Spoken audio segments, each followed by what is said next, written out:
Hi guys, welcome to our daily encounter. In Revelation chapter 12 in verse 9 it says, "And the great dragon was thrown down, the serpent of old, who is called the devil and Satan, who deceives the whole world. He was thrown down to the earth, and his angels were thrown down with him." Here we see one of the major ways in which Satan operates, which is deception, through deceiving people. It says here that he's the one who deceives the whole world. Jesus has said in John chapter 8 that he was a liar and the father of lies. And he is certainly one who has deceived human beings all the way back, tracing all the way back to the beginning. If you remember, even in the garden in Genesis chapter 3, when they were told not to eat of the tree of the knowledge of good and evil, Satan deceived Eve. He caused her to doubt God's commandment.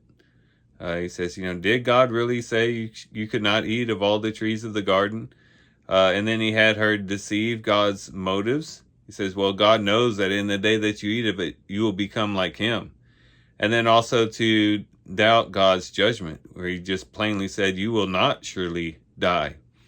And so in those three ways, he deceived Eve, and Eve ate of the tree of the knowledge of good and evil, which then she gave to her husband, who also ate, and that's caused all the problems that we've had ever since then. But it all traces back to the deception of Satan, of the serpent. And here we see the serpent of old, who is called the devil, deceives the whole world. So we see that serpent of old is the devil, is Satan, and he's deceiving the world, which is something that we should guard ourselves against. If we know that one of the major ways that our enemy operates is deception, certainly we should be on our guard against deception.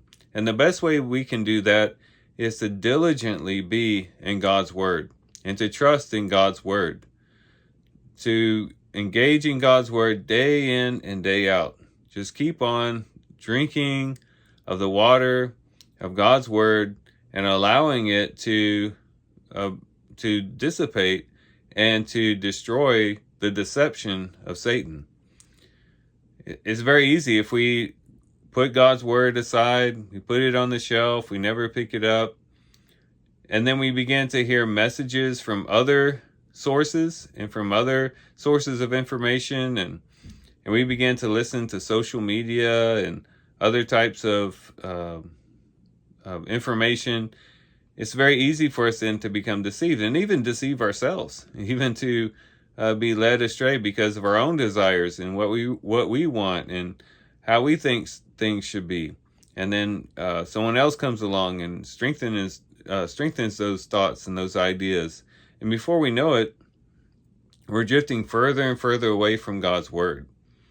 And it could be that we're being deceived about God's commandment, maybe about God's goodness, and maybe even about God's judgment, as Eve was.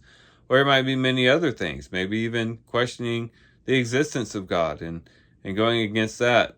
Whatever it might be, one of the things that Satan wants from us is for us to be deceived.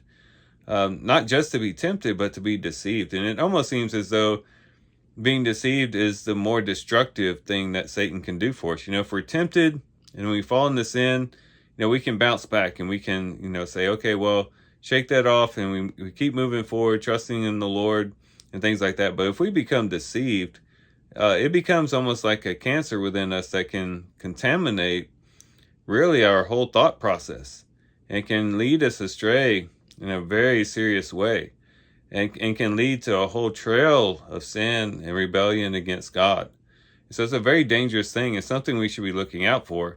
And again, one of the biggest safeguards we have against that is God's word. So this ought to encourage us to continue to be in God's word day in and day out. Soak it up, take it in, learn from it, study it, and to allow it to be our compass and our guiding star as we traverse this life. And in doing so, we can overcome the deception of Satan and live a life more pleasing to the Lord. So these are some things we can reflect on and think about as we do our reading today. With that, guys, I do thank you for watching the video today. Hope you guys have a great day. Love you guys. God bless.